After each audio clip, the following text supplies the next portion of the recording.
الشيطان الرجيم بسم الله الرحمن الرحيم الشيطان يعدكم الفقر ويأمركم بالفحشاء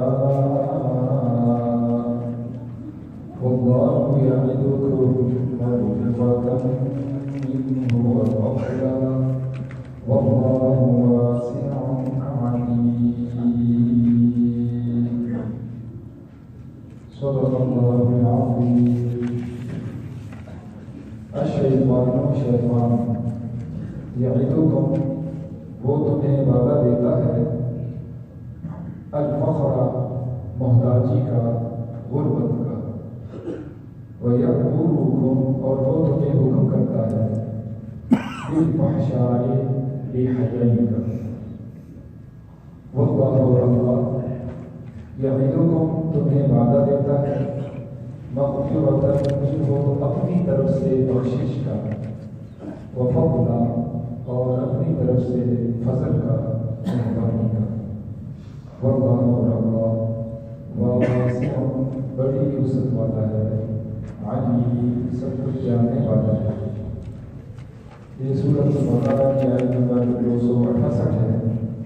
اس سے پہلے کی آیت کریمہ میں صدقہ خیرات کی فضیلت کا بیان تھا اور اس سلسلہ میں 5 شرطوں کا بیان تھا۔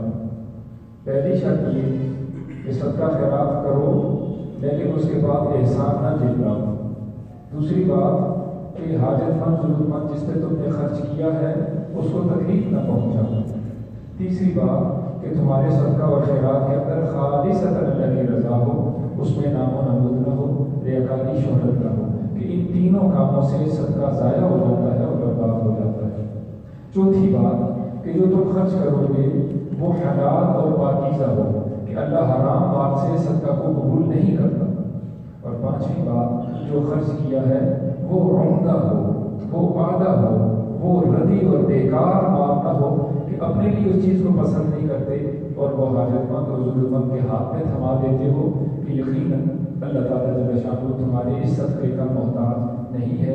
پوری نیکی تمہیں اس وقت حاصل ہوگی لن تنالوا البر حتى تنفقوا مما تحبون، کہ جس کو تم خود پسند کرتے ہو اس کو اللہ کے راستے میں خرچ کرو تو اللہ پورے راضی ہوں گے اور اس کی پوری برکات تمہیں دنیا آخرت میں عطا فرمائیں گے۔ آج کی درس کی آیت کریمہ میں اللہ تعالیٰ جل شانہ نے 2 باتوں کو بیان کرتا ہے۔ پہلی بات کہ شیطان تمہیں اللہ کے راستے میں خرچ کرنے سے روکے گا اور تمہیں حکم دے گا کہ تم گناہوں کے کاموں میں اپنا مال صرف اور خرچ کرتے ہو، اور اس کے مقابلے میں اللہ تعالیٰ جل شانہ تمہیں اپنی طرف سے بخشش اور مغفرت کا وعدہ دلاتا ہے، اور اللہ تعالیٰ جل شانہ فرماتا ہے اگر خرچ کرو گے تو میں تمہیں اپنی طرف سے مزید عطا کروں گا۔ تو 2 باتیں آ گئی۔ 2 باتیں شیطان وعدہ کرتا ہے کہ تم خرچ نہ کرو کیونکہ تم فقیر ہو جاؤ گے، کیونکہ تم حاجت مند ضرورت مند ہو جاؤ گے، اور وہ بے حیائی کے کاموں کا وعدہ کرتا ہے۔ اور اس کے مقابلے میں اللہ وہ کہتا ہے خرچ کرو تو یقیناً اللہ تعالیٰ جل شانہ کی برکت سے تمہاری بخشش بھی فرمائیں گے، تمہارے قصوروں کو معاف بھی فرمائیں گے اور مزید اضافہ کر کے دنیا میں اور آخرت میں تمہیں لوٹا دیں گے۔ حضرت سیدنا عبداللہ بن مسعود رضی اللہ تعالیٰ عنہ اور یہ روایت مشکات شریف میں موجود ہے۔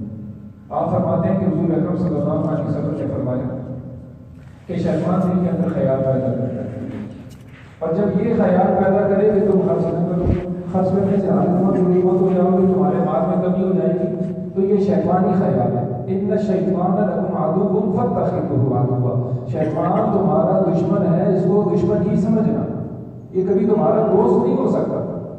اب شیطانی خیال آ گیا یہ تمہارا دشمن ہے، تمہارا دنیا آخرت کا نقصان کرے گا، تو حضور اکرم صلی اللہ علیہ وسلم نے فرمایا فوراً تم کہو اعوذ باللہ من الشیطان الرجیم، میں اللہ کی حفاظت میں آتا ہوں شیطان لعین سے، مردود سے۔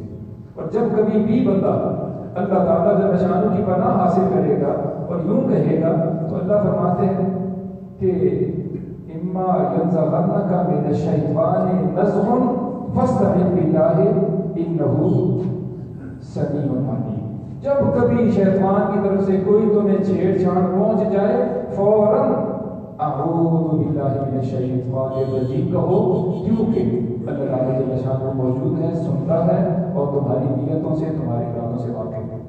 اب یقیناً جب بندہ کوشش کرے گا میری اصلاح ہو، یہ شیطانی وسوسہ ہے۔ اگر ایک آدمی کا برا دوست ہے وہ ایک دفعہ کان میں بات ڈالے، پھر ڈالے، بار بار ڈالے تو اثر پڑتا ہے۔ اسی طرح شیطان بار بار ایک بات دل کے اندر ڈال رہا ہے۔ مثلا حدیث میں آتا ہے ان الولد مبخلۃ مجبنۃ، کہ انسان جو ہے اپنی اولاد کی وجہ سے بزدل بھی ہو جاتا ہے اور اپنی اولاد کی وجہ سے کنجوس بھی ہو جاتا ہے۔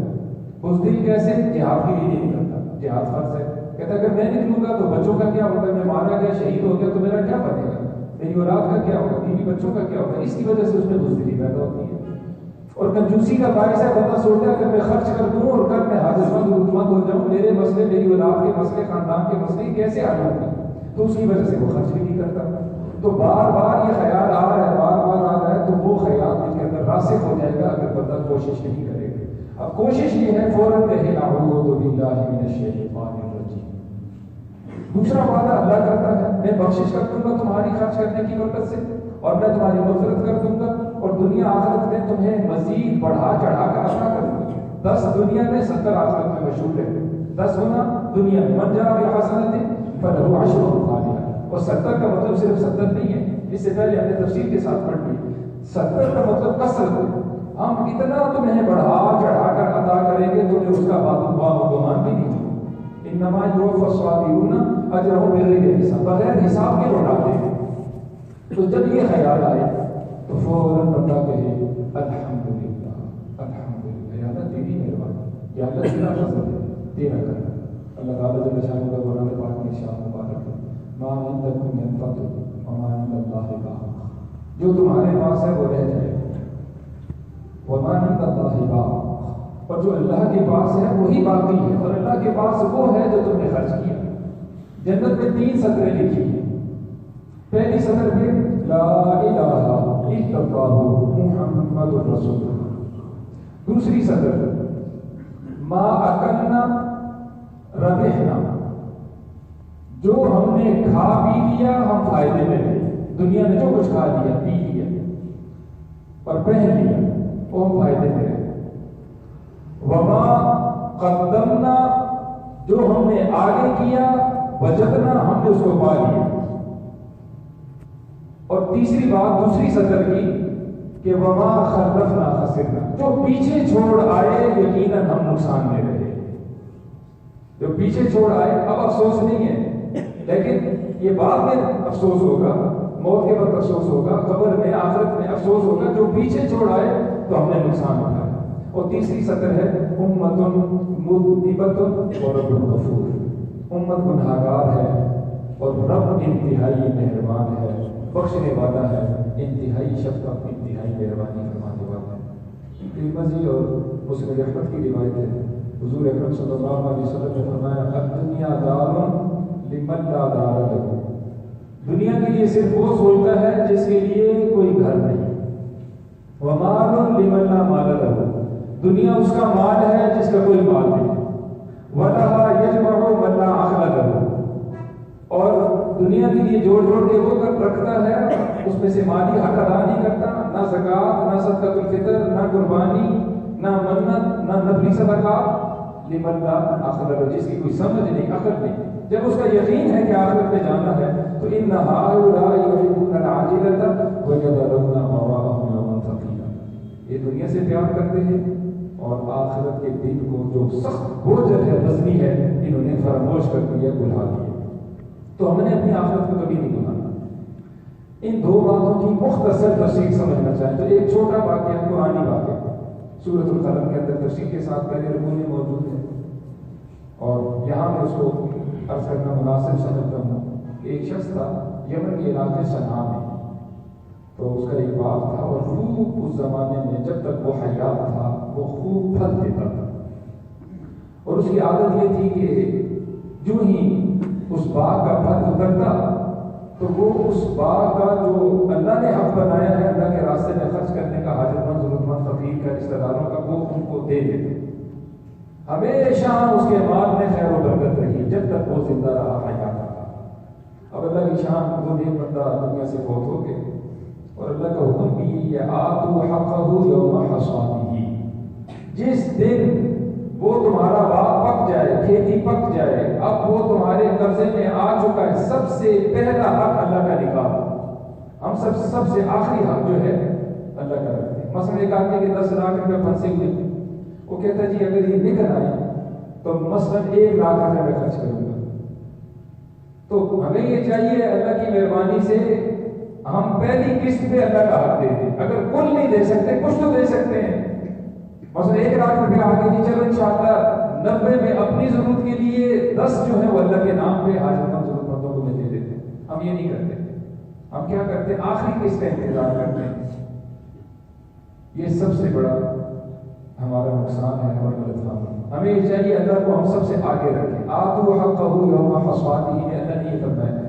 جس دن تمہیں اللہ نے فائدہ دیا ہے اس کی کھیتی کٹائی والے دن اللہ کا حق دے دو، تو وہ ہمیشہ ہے کیوں کرتا۔ اب جب بیٹے وارث بن گئے انہوں نے مشورہ کیا آپس میں، کہا جی کہ ہمارے بچے بڑے نادان آدمی ہیں، اتنا مال جو ہے وہ غریبوں میں، حاجت مندوں، ضرورت مندوں میں، مفت خوروں میں تقسیم کرتے تھے، اگر یہ جمع رکھتے تو آج ہم کتنے امیر ہوتے۔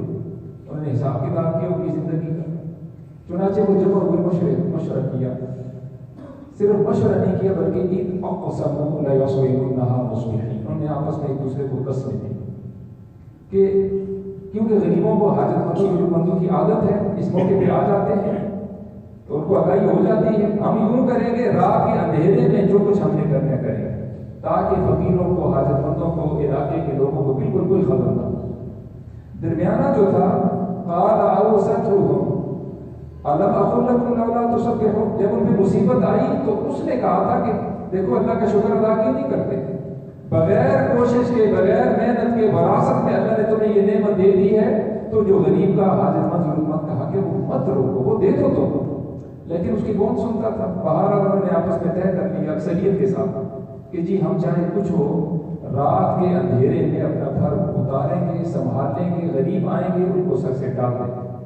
چنانچہ اللہ تعالیٰ جل شانہ فرماتے ہیں انہوں نے ادھر یہ ارادہ کیا اور قسمیں اٹھا لی، عزم مصمم کر لیا، ادھر فطاف علیہا طائف من ربک وهم نائمون، رات کے وقت ایک آسمانی آگ آئی اللہ کے حکم سے، پورے کا پورا باغ اس نے جلا کے راکھ بنا دیا۔ ادھر فتنادوا مصبحین، ایک دوسرے کو انہوں نے صبح جگایا اندھیرے میں،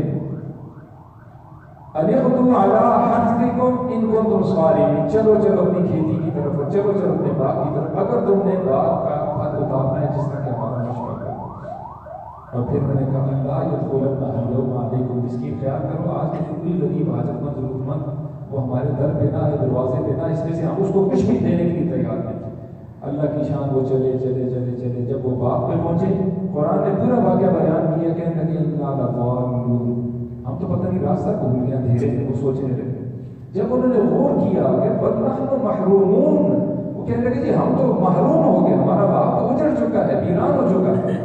تو اس وقت انہوں نے کہا یا ویلنا انا کنا ظالمین، ہائے افسوس، ہائے خرابی، ہائے تباہی بربادی ہماری، ہم خود ہی ظلم کرنے والے ہیں، نا انصافی ہیں، نا انصافی ہیں کہ ہم نے یوں ارادے کیے، یوں غریب، حاجت مند، ضرورت مند کا حق کا روکا تو دنیا میں ہمارا نقصان ہوا۔ اللہ نے فرمایا کذالک العذاب ولعذاب الآخرۃ اکبر لو کانوا یعلمون، ہمارا دنیا کا عذاب یوں ہوا کرتا ہے کہ ہم نعمت چھین لیتے ہیں، جب ایک نعمت کا حق ادا نہ ہو ہم اس کو چھین لیتے ہیں، اور آخرت کا عذاب تو بہت بڑا ہے۔ لو کانوا یعلمون، کاش کے لوگ جانتے ہوتے، کاش کے لوگ سمجھتے ہوتے۔ ترمذی شریف کی روایت ہے، حضور صلی اللہ علیہ وسلم نے فرمایا کہ المیت ثلاث، میت جب مر جاتا ہے، کوئی انسان دنیا سے فوت ہو جاتا ہے تو یہ میت کے ساتھ جانے والی 3 چیزیں، 2 چیزیں نظر آتی ہیں، ایک چیز نظر نہیں آتی، یتبع اہلہ ومالہ وعملہ، اس کے ساتھ اس کے گھر کے لوگ جاتے ہیں، وہ نظر آتے ہیں، رشتہ دار سارے، وہ مالو مار جاتا ہے۔ پہلے زمانے میں لوگیاں غلام وغیرہ تھے اور اسی طرح سواریاں تھیں، اس زمانے میں بھی سواریاں چلی جاتی ہیں، اور گھر کی چارپائی ہے، گھر کا کمبل ہے، تکیہ، یہ چھوٹی موٹی چیزیں جاتی ہیں، تو فرمایا اس کا مال بھی کچھ نہ کچھ ساتھ جاتا ہے، وہ عمل، وہ تیسری چیز اس کا عمل اس کے ساتھ آتا ہے۔ فیرجع الاسلام، فرمایا یہ 2 چیزیں تو لوٹ آتی ہیں، آل و عیال کتنی دیر رکیں گے، بہت جلدی آل و عیال اس کو چھوڑ چھڑا کے آ جاتے ہیں۔ اور اس کا مال بھی لوٹ آتا ہے. وَيَبْقَى مَعَهُ وَاحِدٌ میں صرف ایک اس کے ساتھ رہ جاتا ہے. يَبْقَى عَمَلُهُ اس کا عمل اس کے ساتھ رہتا ہے. یہ صدقہ کی شکل میں ہے. عذاب جدھر سے آئے گا اس کو ڈالے گا. ایک تو اس کی موت اچھی کرے گا, موت کے بعد قبر میں پہنچے گا, عذاب آئے گا اس کے گناہوں کی وجہ سے. یہ صدقہ اس کو بلاؤں کو ڈالے گا, ہٹائے گا, دفع کرے گا. قیامت والے دن اس کو سایہ دلائے گا حتیٰ کہ اس کو جنت تک پہنچائے. یہ ہم سب کے لیے لازم اور ضروری ہے. ہم اپنی ذات کے اعتبار سے اس کو سمجھیں اور دوسروں کو سمجھائیں. یہاں تعالیٰ جل شانہ نے اس بات کو یوں بیان فرمایا ہے, الشیطان شیطان یعدکم وہ وعدہ دیتا ہے کم تمہیں اے انسانوں الفقر محتاجی کا, کہ خرچ نہ کرنا, تم محتاج ہو جاؤ گے, تم غریب ہو جاؤ گے, تمہارا پیسہ خرچ ہو جائے گا. مشکل وقت کے لیے رکھو. تو سوچنا چاہیے کہ سب سے مشکل وقت اور سب سے گھبراہٹ کا والا وقت وہ تو موت ہے, وہ تو قبر ہے, کوئی بھی ساتھ نہیں ہو. وہ تو عالم معاشر ہے جہاں ساری دنیا اکٹھی ہوگی. یوم یفر المرء من اخیہ وامہ وابیہ وصاحبتہ وبنیہ لکل امرئ منہم یومئذ شأن یغنیہ. تو اس منظر کو یاد رکھنا چاہیے. کوئی بھی میرے کام نہیں آئے گا. غریبی رشتہ دار ایک دوسرے سے بھاگیں گے. تو وہ شیطان کہتا ہے محتاج ہو جاؤ گے, مشکل وقت کے لیے رکھو. وَيَأْمُرُكُمْ اور وہ تمہیں حکم دیتا ہے بالفحشاء بے حیائی. بے حیائی کیا ہے؟ گانے بجانے کی محفل میں لگانا ہو تو نافرمان آدمی فوراً لگاتا ہے. اور اگر یہ ہجرے خسرے نچوانے ہوں اس کے لیے لگائے گا. میوزک کا کوئی پروگرام ہو تو بڑے سے بڑا جو ہے وہ فنکار اور گلوکار بلانا ہو اس کے لیے کوئی مسئلہ ہی بادشاہ اور لوٹاتا ہے. ان کے اوپر دولت لٹا. اس زمانے میں دیکھا جا سکتا ہے, یہ مناظر سارے دیکھے جا سکتے ہیں. پھر گناہ کے جتنے سلسلے ہیں اس میں یوں پیسہ لوٹاتا ہے جیسے پانی جا رہا ہے. لیکن ایسا ہی آدمی اگر اس کو کہا جائے کہ غریب حاجت مند ضرورت مند کا حق ہو تو کبھی بھی وہ دینے کے لیے تیار نہیں. تو یہ فحشا ہے. تو شیطان تمہیں بے حیائی کھلی نافرمانی کا حکم دیتا ہے اور وہ تمہیں ڈراتا ہے. تم فقیر ہو جاؤ گے, حاجت مند ضرورت مند بن جاؤ گے. خرچ نہ کرنا, جوڑ کے رکھو. وہ اللہ یعنی تو وہ وعدہ دیتا ہے وہ تمہیں مغفرت بخشش کا, مغفرت کا, کہ اگر تم خرچ کرو گے میں تمہارے گناہوں کو معاف کر دوں گا, تمہاری بہت اچھی کر دوں گا, میں تمہیں دنیا میں سکون دے دوں گا, قبر تمہاری خوبصورت ہو جائے گی, آخرت تمہاری اچھی ہو جائے گی, میں جنت تمہاری بنا دوں گا. المال والبنون زینت الحیات الدنیا والباقیات الصالحات خیر عند ربک ثوابا وخیر املا. فرمایا مال اور بیٹے یہ دنیا کی زندگانی کی زینت ہے اور باقی رہنے والی نیکیاں وہ تمہارے رب کے ہاں بہت بہتر ہے. امید کے اعتبار سے اس پہ امید رکھو. یہ ساتھ چھوڑ جائیں گے اور نیکیاں تمہاری کبھی بھی ساتھ نہیں چھوڑیں. تو اللہ بخشش کا اپنی طرف سے تمہیں وعدہ دیتا ہے. وہ فضل اور اضافے کا, فضل کا مطلب مہربانی, اللہ اس کو اضافہ کر کے دے گا. اس کی تفصیل پہلے بیان ہو چکی. واللہ اور جس کے لیے تم خرچ کر رہے ہو وہ کوئی غریب نہیں ہے, اس کے خزانوں میں کوئی کمی نہیں.